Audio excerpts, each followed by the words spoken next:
Entonces, si observamos el yeyuno y el ilion, ¿sí? Estos están enmarcados por el colon. Aquí tenemos el colon ascendente, esquemáticamente aquí colon transverso y el colon descendente, que se va a continuar con el colon sigmoides, que vamos a ver posteriormente en el intestino grueso.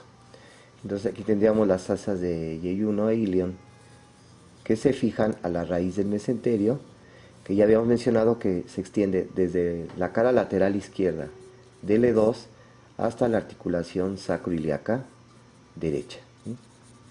Y mide aproximadamente 15 centímetros y que en su inicio es poco alto, lo mismo que en su terminación, y en el resto es más alto, y que en su borde libre se van a fijar los 6 metros de intestino delgado de yeyuno y el del ilio.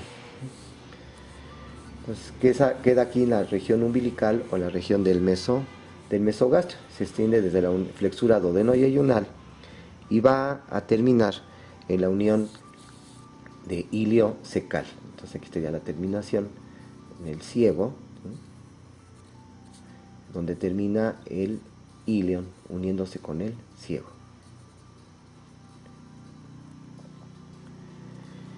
Vamos a observar que el ilion, más o menos a 0.5 a 1 metro de distancia de la unión iliocecal, ¿sí? El ilion va a presentar un pequeño vestigio embrionario que es resto del conducto ónfalo mesentérico. Es un pequeño divertículo, ¿sí? Un pequeño saquito que está presente en el 2 a 3% de la población. Es un pequeño divertículo que llega a medir 5 centímetros, que es el divertículo ilial. Este divertículo ilial tiene importancia cuando da sintomatología, que puede ser sangrado, porque llega a tener características de la mucosa gástrica o también tejido pancreático, y puede provocar sangrado. Y también puede provocar una perforación intestinal o bien una oclusión intestinal. Entonces es el divertículo ilial, o también denominado divertículo de Meckel.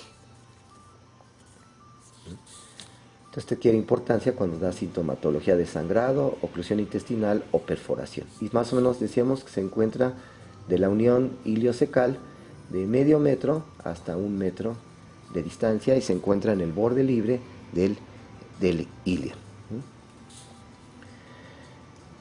Ya decíamos que aquí en la raíz del mesenterio se encuentra las ramas, la arteria mesentérica superior, que da las ramas yeyunales e iliales, que posteriormente describiremos en la circulación de la irrigación en forma integral de todo el tubo digestivo. Si vemos la estructura, la histología del yeyuno y del ilion, así como también del duodeno, vemos que tiene una mucosa. Esta mucosa del intestino delgado tiene la característica que si le abrimos la mucosa, esta mucosa presenta unos pliegues, ¿sí? Que son unos pliegues, ¿sí?, semilunares, que antes llamaban las válvulas coniventes, y que abarcan más o menos 2/3 de la luz, ¿sí?, del intestino delgado, ¿sí? Entonces, en un corte presenta unos pliegues así transversales, a veces en forma espiral, que cuando se distiende las asas de intestino delgado, en una radiografía dan el signo de pila de monedas, que es la presencia de estos pliegues, ¿sí?, semilunares, antes llamadas válvulas, válvulas coniventes, ¿sí? Dentro de esta estructura, si hacemos un corte en sentido longitudinal del intestino delgado, veríamos entonces estos pliegues. Y si vemos al microscopio estos pliegues semilunares, observamos que estos pliegues, si los vemos al microscopio, presentan pequeñas vellosidades. Entonces, dentro de estos pliegues hay otras pequeñas vellosidades, que son las vellosidades intestinales en la mucosa del intestino delgado. Si vemos esta vellosidad, vemos que esta vellosidad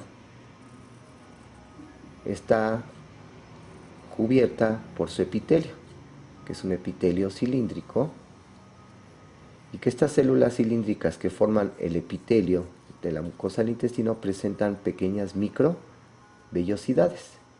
Entonces, todos estos pliegues semilunares con las vellosidades, más estas pequeñas expansiones del citoplasma, del epitelio de las células intestinales, que son las microvellosidades, están incrementando en gran medida la superficie total de absorción del intestino. Entonces, estas serían las características de la vellosidad que presenta las microvellosidades, y que en el centro se presenta un conducto linfático central. También hay capilares, y estos conductos linfáticos centrales van a desembocar aquí a los conductos, ¿sí?, linfáticos, ¿sí?, que a lo que también se llama el conducto. Este capilar linfático se inicia en forma de un dedo de guante o de ensalle, que es fenestrado, ¿sí?, que es el vaso quilífero, ¿sí? Y también acá, de la base de este epitelio, de la vellosidad, se extiende la muscular de la mucosa, la muscularis mucosae, ¿sí? Entonces, la característica de una vellosidad intestinal. Por abajo de la vellosidad tenemos la submucosa, que es tejido conectivo laxo, que tiene un plexo nervioso, así como describíamos en el estómago, plexo submucoso con fibras simpáticas y parasimpáticas, ¿sí?, las parasimpáticas del vago, que estimulan las secreciones intestinales. Ahora, entre las vellosidades tenemos unas pequeñas invaginaciones, unas pequeñas criptas, que son las glándulas intestinales. Entonces, entre las vellosidades se encuentran las glándulas intestinales, que van a producir gran cantidad de moco y también de enzimas para la digestión, enzimas proteolíticas, ¿sí?, para la digestión. Entonces, tenemos las vellosidades, entre las vellosidades unas criptas, que son las glándulas intestinales. Por abajo de la submucosa tenemos la capa muscular, y esta capa muscular se dispone en fibras circulares, que son profundas, y fibras longitudinales, que son superficiales.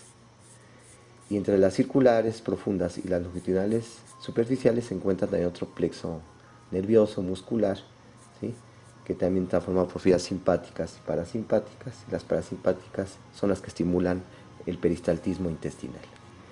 Y por último, la capa más superficial del intestino, tendríamos la capa serosa, que es el peritoneo visceral.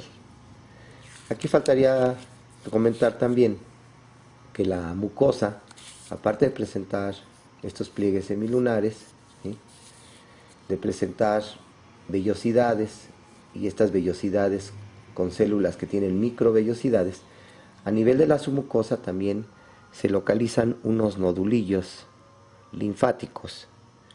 Entonces, se encuentran nodulillos en la mucosa, unos nodulillos linfáticos, que pueden ser solitarios, ahí aislados, pero a veces confluyen, sobre todo a nivel del ilion, y entonces forman unos verdaderos nodulillos linfáticos agregados,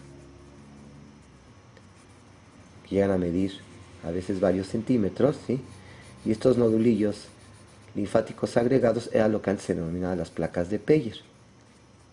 Entonces, propiamente, a nivel de la mucosa del intestino delgado, se encuentra una gran superficie de tejido linfático, que es muy importante para la captación de antígenos, de bacterias, y entonces una barrera de defensa, ¿sí? Entonces, esto sería todo a nivel de la submucosa, donde se encuentran los nodulillos linfáticos solitarios, que a veces se forman nodulillos linfáticos agregados, que se denominaban placas de Peyer, y hacen que el intestino sea un verdadero órgano linfático, ¿sí? Si ahora continuamos con lo que sería el intestino grueso, ¿sí?, el intestino grueso, que llega a medir aproximadamente de 1.5 metros hasta 1.8 metros. Desde el ciego hasta el ano es su longitud aproximada, ¿sí? El intestino grueso tiene la característica de que presenta, ¿sí?, unas pequeñas dilataciones. Y estas dilataciones reciben el nombre de austras. Entonces presenta unas dilataciones que son las austras. Y también presenta, ¿sí?, unas cintillas que son las tenias, que son 3 tenias, ¿sí?, una anterior y 2 posteriores, ¿sí?, y que estas tenias están ausentes en lo que sería el recto y canal anal, lo mismo que en el apéndice vermiforme, pero el colon, en el ciego, colon ascendente, transverso, colon descendente y colon sigmoides, están presentes estas tres tenias, que es lo que se considera una tenia libre, una tenia omental, que es donde se va a fijar el aumento mayor en el colon transverso, y la tenia donde se va a fijar el meso, que es la tenia mesocólica, que también está en el colon transverso. Lo mismo que en el colon sigmoides. Entonces, una tenia libre, la tenia mesocólica y la tenia omental, ¿sí? Otra característica es que en los bordes de estas tenias hay unos pequeños saquitos llenos de grasa que están en el tejido subseroso, por abajo de la serosa del colon, que son los apéndices epiploicos, ¿sí?, o apéndices omentales. Entonces tengo aquí los apéndices epiploicos que se encuentran subserosos y llenos de grasa, o apéndices omentales, aquí en los bordes de las tenias, ¿sí? Bien, entonces el ciego, que se localiza en la región inguinal derecha, en relación con la fosa ilíaca interna del hueso coxal, este ciego, ¿sí?, es una especie de un fondo de saco, llega a medir un promedio de 7 centímetros y se localiza inmediatamente por abajo del orificio ilial, que estaría el orificio ilial, donde está la unión iliocecal. Aquí, a nivel del orificio ilial, se encuentra una pequeña elevación redondeada de la mucosa que forma la papila ilial. Aquí está la papila ilial, que antes se denominaba la válvula iliocecal, que presenta sus dos labios, ¿sí?, su labio superior, su labio inferior, ¿sí?, o labio iliocecal superior y su labio iliocecal inferior, y que en conjunto forman la válvula ilial, ¿sí?, o la papila ilial, antes llamada válvula iliocecal, ¿sí?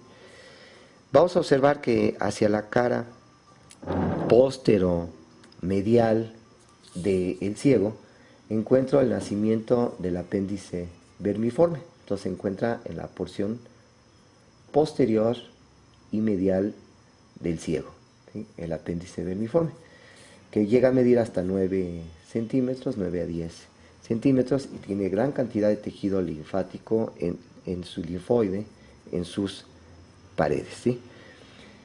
Y que en la anatomía de superficie podríamos proyectar este orificio del apéndice vermiforme, que podríamos proyectar,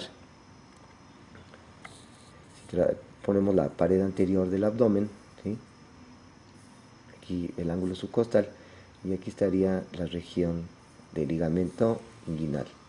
Entonces, de la espina ilíaca anterosuperior hacia la cicatriz umbilical, del lado derecho trazamos una línea, ¿sí?, y la dividimos en tercios. Entonces, la unión de los 2 tercios mediales con el tercio lateral, aquí es donde se encontraría este orificio del apéndice vermiforme, ¿sí?, que antes se denominaba el punto de McBurney, o ahora simplemente el punto, ¿sí?, apendicular. Aquí está el punto de McBurney, o punto, ¿sí?, ¿sí?, apendicular, ¿sí?, en la unión de los 2 tercios internos con el tercio externo de esta línea que va de la cicatriz umbilical a la espina ilíaca anterosuperior, superior. Este sería el sitio donde se haría la incisión en un caso de una apendicitis no complicada, el punto de Maburney o punto apendicular. Hay que tener presente que en la base del apéndice se unen las tres tenias que estábamos hablando, la anterior, la tenia libre, y las dos posteriores, ¿sí? La del mesoapéndice y el apéndice, que es la mesoapéndice, que sería la posteromedial, y otro apéndice lateral y posterior. Aquí se fusionan las tres tenias, la tenia, de la tenia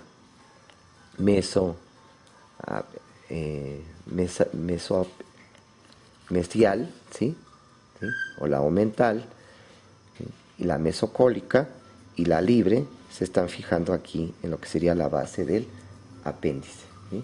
Y es una forma como el cirujano puede identificar, sobre todo si hay una perforación del apéndice, ¿sí? Las puede localizar donde se fusionan las tres tenias aquí en la cara postero-medial del ciego.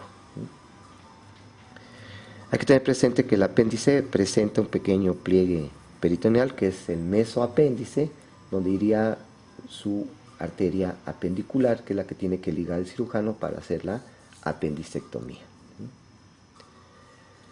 Si continuamos con el colon ascendente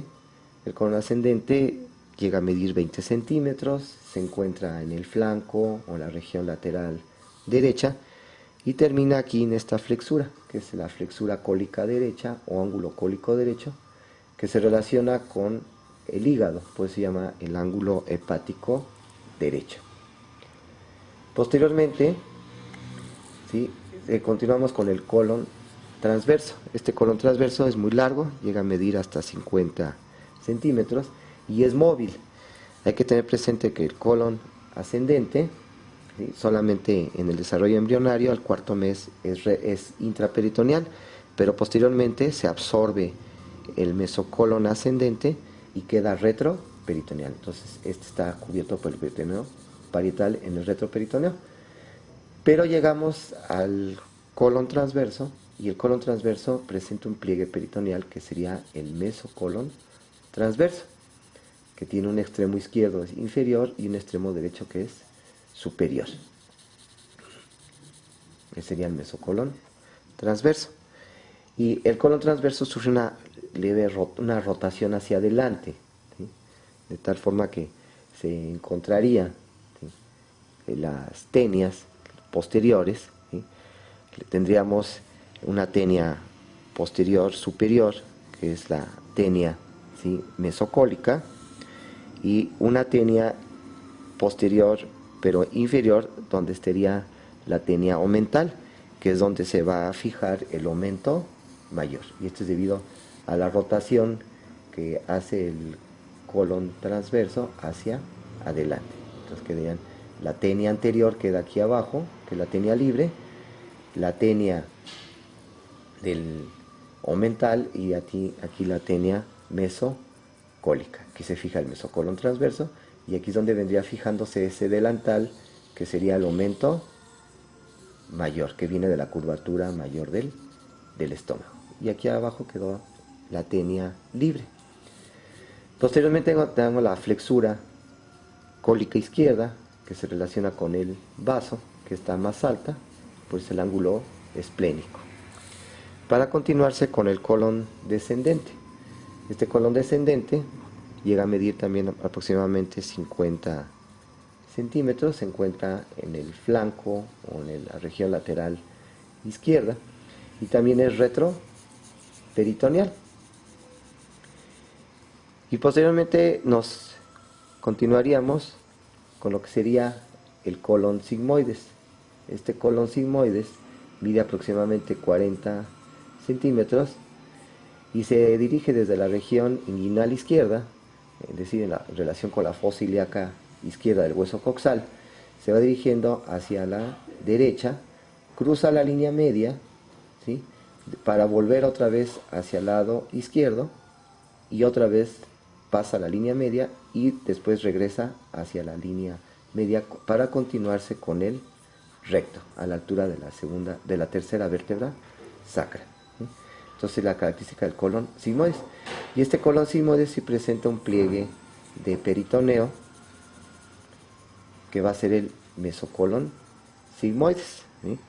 Y este mesocolon sigmoides va a estar limitando, ¿sí? Esta pequeña pues fosita, ¿sí?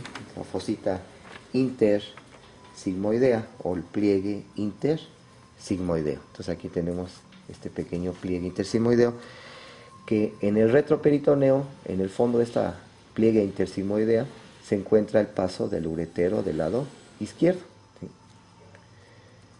Por último, ya cuando el colon sigmoides se une al recto, propiamente desaparecen estas dilataciones que decíamos las austras y también desaparecen las tenias.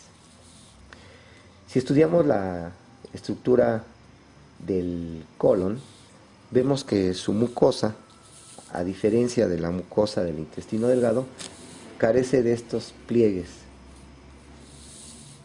semilunares o semicirculares. Entonces la mucosa se observa que presenta aquí nada más unos pliegues transversales que se interponen entre dos austras, las dos austras, ¿sí? Unos pliegues aquí transversales, y observamos que la mucosa parece que estuviera claveteada, ¿sí? Como si le hubieran agarrado varios orificios con un clavo, ¿sí?